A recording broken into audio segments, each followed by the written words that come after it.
Hey guys, a very warm welcome to the session of Minerals and Energy Resources. I am Ankana, your master teacher for Social Sciences at Vedantu. Hoping all of you doing absolutely fine and amazing. तो चलो बच्चा लोग शुरू करते हैं आज का session. आज हम फिनिश करने वाले हमारे नॉन कन्वेंशनल रिसोर्सेज. उसके पहले एक quick reminder about the Vedantu pro subscription where you get to gain 100% knowledge and score 100% marks with us. सोच कर लगता है ना यार 100% मार्क्स कैसे हो सकते हैं. देखो कैसे हो सकते हैं. तो मिलेंगी आपको अनलिमिटेड लाइव क्लासेस. सारी क्लासेस जो है लाइव होंगी और अनलिमिटेड. बच्चा आपको एक दिन में जितने सेशंस करने उतने कर सकते हो. ठीक है. उसी के साथ हर एक सेशन में होगा fun and high level quizzes which gives you an opportunity to compete with the students throughout the world. पूरी दुनिया के बच्चों के साथ. बताइए. और अगर देखो इतनी सारी क्लासेस है, आई एम श्योर कुछ ना कुछ तो रह जाएगा या इतना हम कर नहीं पाएंगे तो उसे दोबारा देखना होगा रीप्लेस. बट नॉर्मली रीप्लेस जो है काफी बोरिंग हो जाती है. बट यहाँ नहीं होगा क्योंकि इसके साथ होंगी लाइव क्विजेस. जैसे कि आप बिल्कुल लाइव सेशन में पार्टिसिपेट कर रहे हो. At the same time you also get to be on the leaderboard. और कंटेंट तो मिलेगा ही जो डाउनलोड कर सकते हो handwritten notes of master teachers के साथ. In class doubt solving with quality tests and assignments वो भी मिलेंगी आपको. क्लास में जो है क्लास टीचर मास्टर टीचर सब लोग मिलकर आपके डाउट्स कर देंगे बिल्कुल सॉल्व. और सारे माइक्रो कोर्सेज और क्रैश कोर्सेज बिल्कुल फ्री. यू हैव टू पे nothing at all for any of these courses. जितने माइक्रो कोर्सेज करने हैं, जितने क्रैश कोर्सेज करने हैं, सब कुछ आपके लिए इजीली अवेलेबल होगा बिल्कुल फ्री ऑफ कॉस्ट. तो क्या समझ आया? Basically less is more. थोड़े से पैसों में मिल रहा है बहुत सारा एडवांटेज. कहां? So the link is given in the description box. It is also pinned in the comment section. ANKPRO is my code. Make sure to use it. ये कोड यूज नहीं करोगे तो एक्सेस नहीं मिलेगा डिस्काउंट का. If actually we calculate, the cost is actually less than a packet of chips for per session. मतलब 9 रुपए का एक सेशन is so awesome. कहाँ? So link is in the description box guys. That is also pinned in the comment section. Code है ANKPRO. Code use करना बिल्कुल मत भूलना. And I will see you guys on the live sessions. If not there, अगर आपको लगता है नहीं यार ये नहीं करना है, तो we are always going to meet over here and let's get started with our non-conventional resources. तो बच्चा ये रिवाइज सिलेबस के हिसाब से हमें सोलर एनर्जी, विंड एनर्जी और बायोगैस करना है. शुरू करते हैं. सबसे पहले समझते हैं नॉन कन्वेंशनल रिसोर्सेज क्या होते हैं. देखो बच्चा सिंपल सी बात है. नॉन कन्वेंशनल रिसोर्सेज बेसिकली वो रिसोर्सेज है जिनको एज एन ऑल्टरेशन हमने कन्वेंशनल रिसोर्सेज के जगह यूज करना शुरू कर दिया है. ठीक है. जैसे कि इलेक्ट्रिकल एनर्जी जो है वो प्रोड्यूस हो जाती है क्लीनेस्ट फॉर्म में विंड से, वाटर से. ठीक है. ये सारी चीजें, सोलर से, ये सब चीजें जो है हमने कन्वेंशनल फॉर्म की जगह यूज करना शुरू कर दिया. हमें पता है एनर्जी सबसे वाइटल नेसेसिटी है. We need a lot of energy. बिना पानी के, बिना इलेक्ट्रिसिटी के आप नहीं सोच सकते हो. You can't imagine your life and it has to be there to run our daily life. For example electricity energy जो है हमारे लिए सबसे ज्यादा इंपॉर्टेंट हो जाती है. सबसे ज्यादा एफिशिएंट और क्लीनेस्ट फॉर्म ऑफ एनर्जी कहां से होती है? यहीं से प्रोड्यूस होती है. तो इलेक्ट्रिसिटी को प्रोड्यूस करने के लिए कन्वेंशनल की जगह अब हम नॉन कन्वेंशनल की तरफ मूव कर रहे हैं. जैसे कि क्या हो गया? जैसे कि आपका हो गया सोलर, जैसे कि आपका हो गया विंड. ठीक है. एटसेट्रा. तो ये सारे ऑल्ट्रेशन आ रहे हैं जो कि एफिशिएंट और क्लीनेस्ट फॉर्म भी हैं. सन, वाटर, विंड ये ही काउंट होते हैं. जैसे मैंने आपको कहा सन, वाटर, विंड को हम काउंट करते हैं इसकी जगह. ठीक है. ये बच्चा इनएग्जॉस्टिबल रिसोर्सेज होते हैं. So if we are talking about renewable resources, if we are talking about non conventional resources, तो क्या उन्हें नॉन कन्वेंशनल बनाता है? बच्चा एक तो ये रिन्यूएबल होते हैं. ठीक है. इनको आप दोबारा यूज कर सकते हो. Point number 1. Point number 2, inexpensive होते हैं. Inexpensive which means very very cheap, very very economical. Non polluting, pollution नहीं करते जो कि बहुत बहुत जरूरी है. And of course easy to maintain. Maintenance इनका बहुत आसान और इजी होता है, सस्ता होता है. इसीलिए इन्हें हम नॉन कन्वेंशनल या फिर ऑल्टरनेटिव रिसोर्सेज कहते हैं. ये जो है हमने रिसेंटली डेवलप करना शुरू किया. It has been started, we have started developing it only in recent past. ठीक है. रिसेंट पास्ट में हमने इनको यूज करना शुरू किया है. अब जो ये लार्ज स्केल में प्रोड्यूस होने लग गई है, पहले नहीं होती थी. Now we are slowly moving towards non conventional resources and these are resources for future. हमारे फ्यूचर में यही रिसोर्सेज है जो अल्टीमेटली काम आएंगी, इसीलिए हम इनकी तरफ मूव करते हैं। बात करते हैं सबसे पहले सोलर एनर्जी की। सोलर एनर्जी कहाँ से आती है भैया? सन से आती है, धूप से आती है। धूप से जो रेज मिलती हैं उनमें बहुत सारी एनर्जी होती है। हम उन एनर्जी को ऑलरेडी यूज कर रहे थे। किस चीज के लिए? Grow plants, to dry clothes, food grains, इन सारी चीज को ड्राई करने के लिए, ग्रो करने के लिए etcetera, we were already using solar energy. तो ऐसा नहीं है कि हमने इसके पहले यूज किया नहीं है, बट अब जो है उसको बाकी पर्पसेस के लिए भी धीरे धीरे उसकी तरफ मूव कर रहे हैं, और इसलिए it is becoming a primary source of energy. What? Sun से आए हुए रेज जो है वो प्राइमरी सोर्स ऑफ एनर्जी होते हैं। हम ऑलरेडी उसे पहले से यूज कर रहे थे। It provides us enormous amounts of energy in forms of solar radiation. Attractive alternative for the future, बिल्कुल बहुत अच्छा ऑल्टरनेटिव है फ्यूचर के लिए। It is being used for various purposes, अलग अलग पर्पसेस के लिए यूज करें। और India guys particularly is very very lucky. Why? Because of the tropic of cancer. Tropic of cancer क्योंकि यहां से पास होता है, हम जो है बहुत ज्यादा सन रेज रिसीव करते हैं, सोलर एनर्जी रिसीव करते हैं। अब इसी से जो है क्या क्या इक्विपमेंट्स बने हैं, किस तरह से हम इसको यूज कर रहे हैं, तो सबसे पहले आता है direct solar heating. Sun rays are concentrated using special mirrors और रिफ्लेक्टर्स। ठीक है, ऐसे रिफ्लेक्टर्स या मिरर्स को यूज करके हम कॉन्सेंट्रेट कर देते हैं सन रेज को एक जगह, यानी कि सब कुछ वहां पे कॉन्सेंट्रेट हो जाएगा, तो ज्यादा हीट एनर्जी प्रोड्यूस होगी। जैसे कि सोलर हीटर्स या कुकर्स में। कुकर्स में क्या होता है, एक बॉक्स होती है, इसको ब्लैक हम बाहर से पेंट कर देते हैं। यहाँ पे या तुम स्फेरिकल सर्फेस मिरर यूज करते हैं या एक नॉर्मल रिफ्लेक्टर यूज करते हैं। इससे क्या होगा, ये इंसुलेटेड होता है, ब्लैक की वजह से ज्यादा हीट एब्जॉर्ब होगी, ये यहाँ पे डायरेक्टली रेज आ रहे होंगे, और ये इंसुलेटेड होता है तो हीट एस्केप नहीं कर सकता है। इस तरह से सोलर कुकर जो है काम करता है, और उसके अंदर जो भी सामान होता है वो पक जाता है। ठीक है, अब बात करते हैं सोलर वाटर हीटर्स की। बच्चा ये जो है ना, one of the most successful applications of solar energy है। Solar water heater is one of the most successful application of solar energy. बड़े आराम से, बड़े अच्छे से इसे यूज करते हैं हम। क्या करता है ये? It comprises of special design flat plate panels. ये जो आप देख रहे हो यही हमारे प्लेट्स है, सोलर प्लेट्स या पैनल्स हैं। ये फ्लैट होते हैं, इनमें रिफ्लेक्टर्स लगा होता है। ये रिफ्लेक्टर्स जो है सोलर एनर्जी को एब्जॉर्ब करते हैं जब सनरेज उनके ऊपर पड़ती है, और उसे ही कलेक्ट करते हैं। हम देखेंगे अगली स्लाइड में कि कैसे ऐसा होता है। ठीक है, इसे कहाँ लगाया जाता है? ऑब्वियसली सोलर एनर्जी गेन करनी है तो आप छत पे लगाओगे जहां सबसे ज्यादा धूप आती है, या फिर खुले जगहों में जहां गार्डन वगैरह है वहां पे, बट यूजुअली रूफ टॉप पे लगाया जाता है। Panels are installed facing south. क्यों? क्योंकि भाई ठंड में जो है साउथ की तरफ से सन घूम रहा होता है, ज्यादा उधर से भी रेज हमें मिले, इसलिए यूजुअली फेसिंग साउथ किया जाता है। क्योंकि समर्स में तो सनरेज ऑलरेडी इनफ आ रही होती है, विंटर्स में कम होती है इफेक्टिव, तो क्योंकि साउथ की तरफ से ज्यादा रिसीव हो सके इसलिए उधर लगाते हैं। क्या किया जाता है, जो भी उनका एम्बिएंट टेम्परेचर है, जो भी बाहर का टेम्परेचर है, वो कैपिलरी ट्यूब्स जो है यहाँ पे वो उसे एब्जॉर्ब करती हैं, और फिर इन पैनल्स के थ्रू जो है हीट जो है राइज हो जाता है, and it's collected in the insulated collector tank.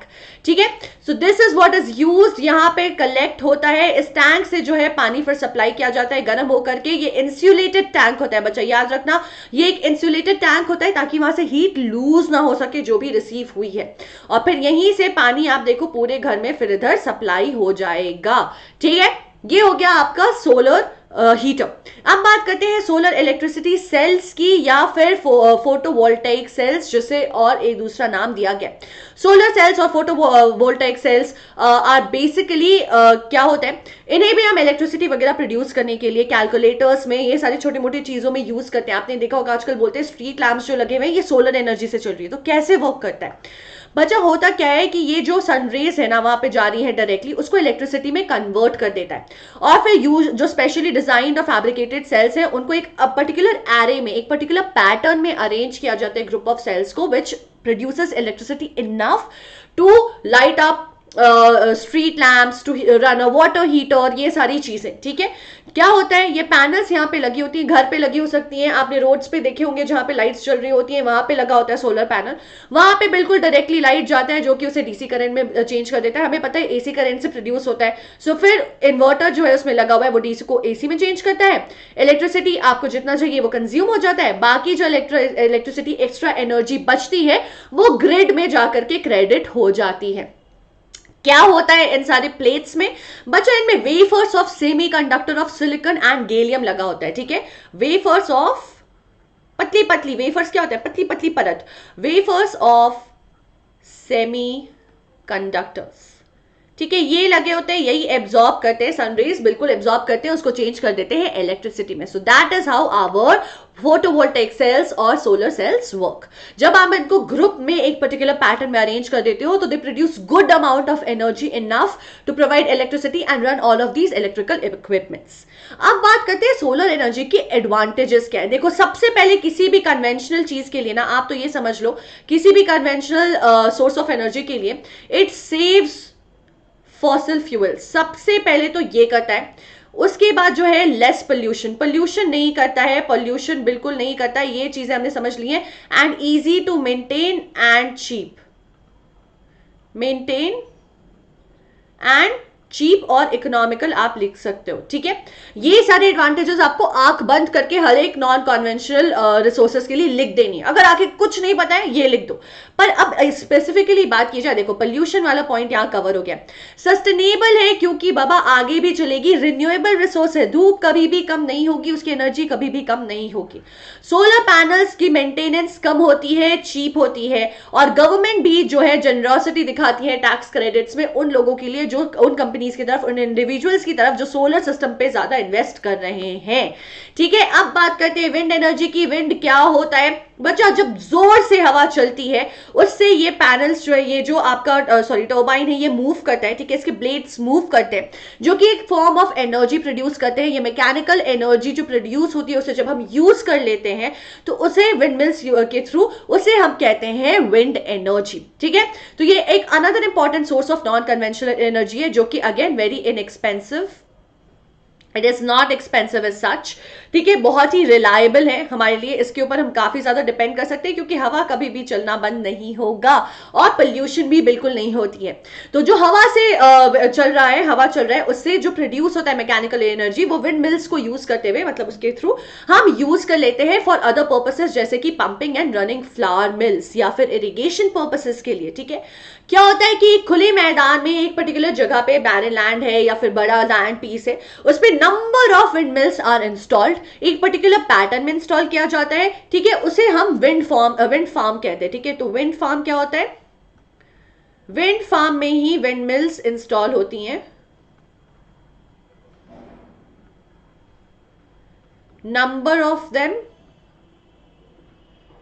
In a pattern, ठीक है। ये विंड फार्म्स में ही जो है सबसे ज्यादा प्रोडक्शन होता है। क्या होता है, if a generator is coupled with a shaft of a wind mill, तो वो जो शाफ्ट है उससे आप जनरेटर को जब कनेक्ट कर देते हो तो जब भी वो रोटेट करेगा तो इलेक्ट्रिसिटी प्रोड्यूस होगा, बेसिकली एनर्जी प्रोड्यूस होगी, उससे इलेक्ट्रिसिटी जनरेट की जा सकती है। ये इतना है कि आप डोमेस्टिक एंड वेरियस पर्पसेस के लिए इसको यूज कर सकते हो, इट इज इतने ज्यादा अमाउंट में प्रोड्यूस होता है। Electricity from wind can be generated only in areas of high wind velocity, इसलिए आप सुनोगे कि राजस्थान और गुजरात में हम सबसे ज्यादा कहते हैं कि हमें विंड एंड जो है सोलर एनर्जी मिलती है, ठीक है। कोस्टल रीजन में भी बहुत ज्यादा मिलती है बच्चा, बहुत सिंपल सी बात है। विंड ब्रीज, जो ब्रीजेस चल रही होती हैं, ठीक है, डे ब्रीज, नाइट ब्रीज, वो सब कुछ, लैंड ब्रीज, सी ब्रीजेस, उसकी वजह से ये सब कुछ होता है। कोस्टल रीजन में पानी और लैंड में जो टेम्परेचर डिफरेंस होता है उसकी वजह से काफी हवा चलती है, तो ये हमें वहां पे देखने को मिलता है। In fact, the first wind farm in India was installed in 1986 itself in the coastal region of Tamil Nadu, Gujarat, Maharashtra and Odisha. ठीक है, इसी के साथ इसके एडवांटेजेस की बात करें, मैंने आपको पहले बोल दिया नॉन कन्वेंशनल में सबसे पहले जाएगा कि भाई रिन्यूएबल होता है, बहुत इकोनॉमिकल होता है, फॉसिल फ्यूल के यूजेस को कम करता है, पोल्यूशन नहीं होने देता है। उसके अलावा completely clean energy resources, pollution नहीं हो रहा है, efficiently captured with today's technology and deserts and oceans, इन जगहों पे इतनी हवा चल रही है कि हमें बहुत ज्यादा इन्वेस्ट किए बिना बहुत आराम से हम एफिशिएंटली इसे कैप्चर कर सकते हैं. Remote areas can use wind power to create their own supply of electricity. जहां पे बहुत ज्यादा दिक्कत है, जहां पे कुछ नहीं हो सकता है, टेक्नोलॉजी लाना बहुत ज्यादा कॉस्टली है, वहां पे ये सारी चीजें इंप्लीमेंट करके हम आराम से इलेक्ट्रिसिटी कर सकते हैं. Does not cause any pollution, कोई पोल्यूशन भी कॉज नहीं करता है. तो ये बहुत एडवांटेजेस हो गए. अब बात करते हैं बायोगैस की, जिसे हम गोबर गैस के नाम से भी जानते हैं. बच्चा, जहां पे भी ना कैटल डंक को यूज किया जाता है वहां पे ही हम उसे गोबर गैस कहते हैं. ठीक है, गोबर गैस प्लांट्स उन्हें कहते हैं जहां पे कैटल डंक यूज करते हैं. ठीक है, होता क्या है, सो बेसिकली बायोगैस प्रोड्यूस कैसे होता है, तो उसमें क्या क्या चीजें होती है. एक टेक्निक बेस्ड है जिसमें डिकम्पोजिशन होती है ऑर्गेनिक मैटर्स की इन एब्सेंस ऑफ एयर. और एब्सेंस ऑफ एयर यानी कि एनएरोबिक डिकम्पोजिशन होती है, which means in absence of oxygen. Basically oxygen, air, ये सब नहीं दिया जाता है. उसके एब्सेंस में वाटर के प्रेजेंस में क्या प्रेजेंट होता है, presence of water. Okay, presence of water यानी कि पानी रहता है, हवा नहीं रहती है. उसमें ईल की जाती है गैस, जिसमें मीथेन, कार्बन डाइऑक्साइड, ये सब सोर्स ऑफ एनर्जी की तरह एक्ट करते हैं. तो ये आपका प्रोसेस हो गया इसके प्रोडक्शन का. ठीक है, it is use for as domestic fuel and lighting streets and home, specially in rural areas. गांव वगैरह में, कंट्री साइड में हमें ये बहुत देखने को मिलता है. अगर इस पर ज्यादा प्लानिंग की जाए, इसको ज्यादा अच्छे से प्लान किया जाए, तो it can also produce electricity enough by burning the gas as fuel. काफी ज्यादा प्रोड्यूस किया जा सकता है, जैसे कि आप यहां पिक्चर में देख सकते हो. इसकी एडवांटेजेस क्या है, सेम हो जाएंगी. बहुत साफ है, नॉन पोल्यूटिंग है, चीप है, सस्टेनेबल है, क्योंकि बायोमास जो है हम उसे क्या हो रहा है, waste from plants and animals are being used.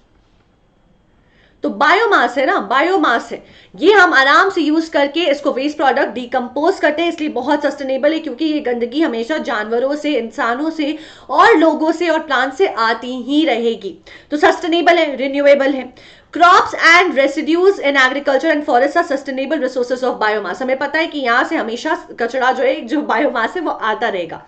Pollution reduce करता है, सिंपल सी बात है. कॉस्ट बेनिफिट है, क्योंकि कुछ भी नहीं करना है आपको, सिर्फ कचरा एक जगह एयर कैप्सूल्स में डाल के पानी में उसको डिकम्पोज करना है. जो भी प्रोड्यूस हो रहा है गैस, उसे कलेक्ट करके आपको यूज कर लेना है. अब ये क्योंकि डायरेक्टली यूज हो रहा है, इसलिए बहुत सही सप्लाई हो जाता है इसका. डायरेक्ट सप्लाई, ये यहां लिखा नहीं है बट मैं बता दे रही हूं, direct supply of gas from the plants. तो ये भी एक बहुत बड़ी एडवांटेज है, हमें बीच में एक्स्ट्रा कुछ डालने की जरूरत नहीं है. और इसके बाद जब गैस निकाल लिया, जो रेसिड्यू बच जाता है ना, it is a very very good fertilizer. It is production of biofuel serves double purpose. Fuels तो निकल गए, साथ ही साथ ये भी हो जाता है. ठीक है, जैसे मैंने आपको बोला, the waste can be used as fertilizer. और फॉसिल फ्यूल्स को भी ये सेव करता है. इसी के साथ बच्चा रिड्यूस करता है dependence on foreign oil, saves about 70 lakh tons of fuel woods. ठीक है, वुड्स का भी प्रोडक्शन यूज जो है रूरल एरियाज में हमें पता है बहुत ज्यादा यूज करते हैं, उसको भी कम कर देता है लोगों के लिए, क्योंकि पैसे नहीं होते हैं कि कोल, पेट्रोल और गैस ये सब खरीद सके, एलपीजी वगैरह. तो वो क्या करते हैं, यहां से ही लेते हैं. ठीक है, नेचुरल गैस वगैरह नहीं अफोर्ड कर सकते. And it can be install on a very small scale on an individual basis. लोग अपने घर के पीछे बाड़ी में भी जो है ये आराम से प्रोड्यूस कर सकते हैं, कोई मेहनत, कोई एक्स्ट्रा कॉस्ट नहीं है. That is the advantage of this. With this, we have finished this session, and let's quickly look at the homework question. The first wind farms in India were installed in 1975, 1960, 1986 or 1950. इसका जवाब आपको देना है comment section में. Do not forget to put your answers in the comment section. Do tell me if you know of any other non-conventional resources and you want to experiment with it, you want to work more in it. Guys, make sure to do it. Also, do tell me if you have any doubts. Comment section में अपने doubts डाल दीजिएगा और बताइएगा आपको session कैसा लगा. Do not forget to hit the like button. Subscribe कर लेना चैनल अगर ऑलरेडी नहीं किया है तो. And keep sharing the video with your friends so that it benefits to them as well. Also, guys, just remember, try to move as much as towards the non-conventional resources because you are the future of this earth. हमें इस earth को sustainable बनाना है. हम already कर रहे हैं, आपको हमारे साथ इसमें मदद भी करनी है. So that is one very important learning from this chapter as well. And now I will see you guys in the next session. Till then, stay home, stay safe, take good care of yourselves, and have a great evening. And I will see you guys very soon. Bye.